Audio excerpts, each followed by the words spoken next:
Hi everyone. I hope everyone had a good Christmas and New Year's, and getting back into the things, start exposing again, start working on things again. Now I was talking to my friend Rachel, who introduced me to some people that she met from Ireland, Eugene and Jana. And we're talking about, the sex education and everything. And, I saw one of their interviews as well. And this question gets asked a lot is how, we think about what's going on with the sex education in our schools and how did it get to where it's going? We think about how much is kids are being exposed to at such a young age. And then you go deeper into where is it coming from, the foundations of everything. And one of the people I'm going to touch on, so Eugene sent me some stuff, and one thing that he sent me, and I'm going to flip the camera in a sec, and I'll be putting this onto my laptop because I'm not using my laptop. So we're going to talk very briefly about Dr. Alfred Kinsey. Now I'm going to flip this. Okay, so he's an American biologist and sexologist who founded the Institute of Sex Research in 1947. Explore his life work and impact on human sexuality and gender and reproduction. So just going to flip this back for a sec. So he's okay.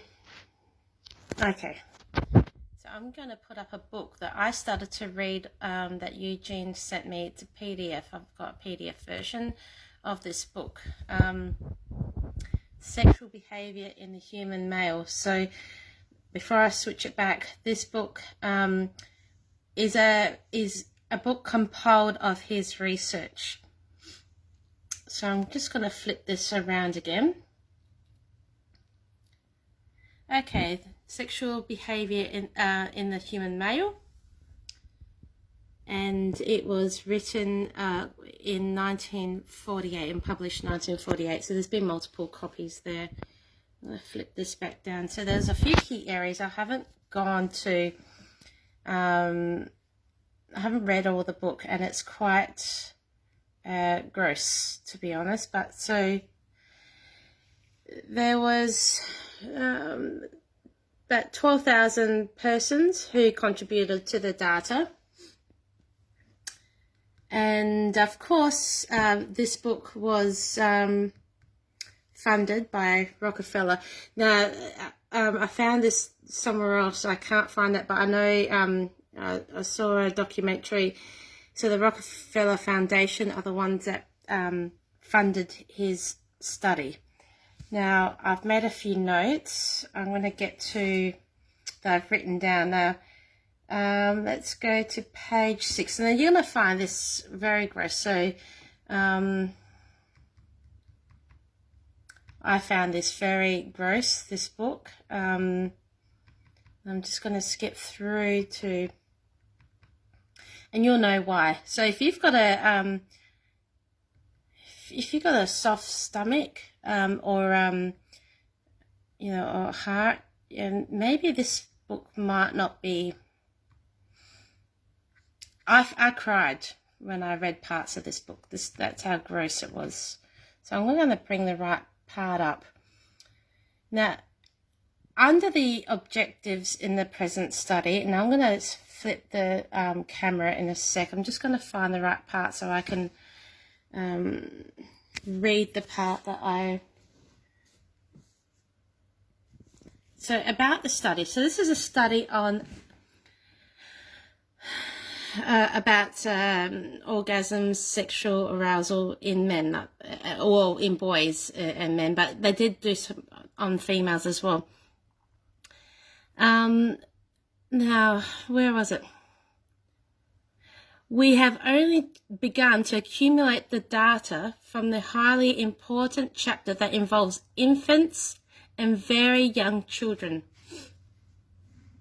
Can you see that? They took data and they did sexual experiments on infants and very young children. Now I'll get to the relevant sections. I wrote some notes down, so I just want to get to the right page. Okay, so let's go a bit further down, and it's very extensive. There was a lot of institutions, education places from kindy to colleges to different types of medical centres and universities that all contributed to their to this data. So I need to get to page 150. So this book was very, very full on. Let's go down to, there's like 800 pages, so I'm just going to skip it forward. And there was a lot of different, I don't even know how they did the studies.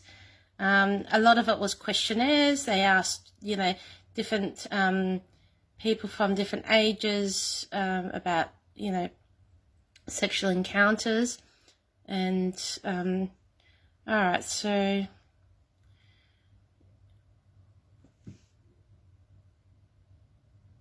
now we'll go down to, here we go, 160 page. So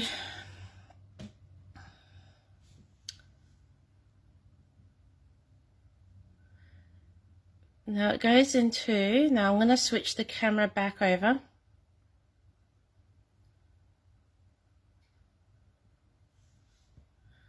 Alright, so this talks about how they, in this page, what in pre-adolescent, so that was anyone that's, not an adult, how they recorded what an orgasm was. How did they observe it? Because there was different ways of observing orgasms in the body. So extreme tension with violent convulsion, often invoking this the sudden behaving and jerking of the whole body.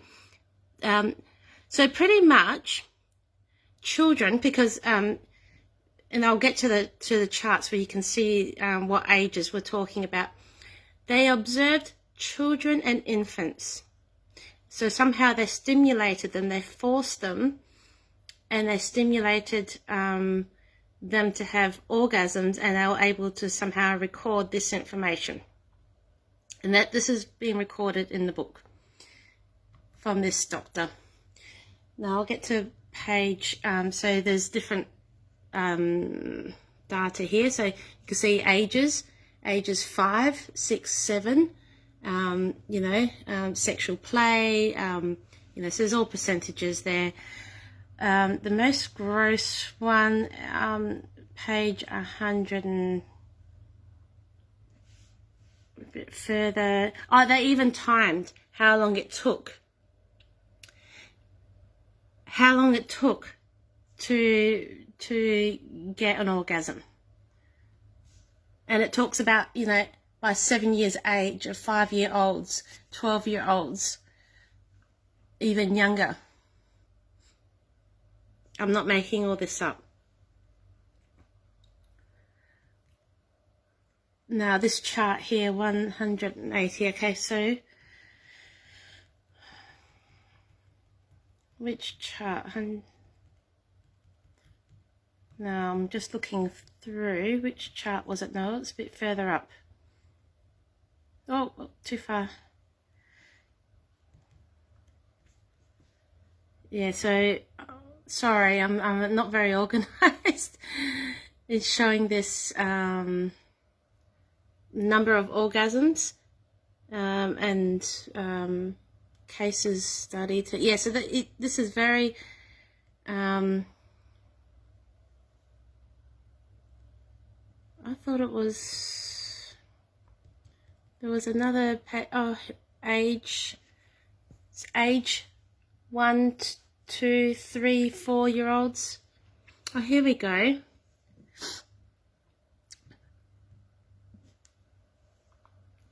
2-month-old, 3-month-old, pre-adolescent experience in orgasm. How does a 2-month-old have an orgasm?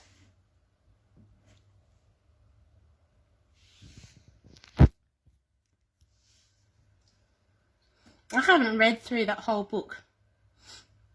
And to think that they did these sorts of experiments on babies and recorded orgasms.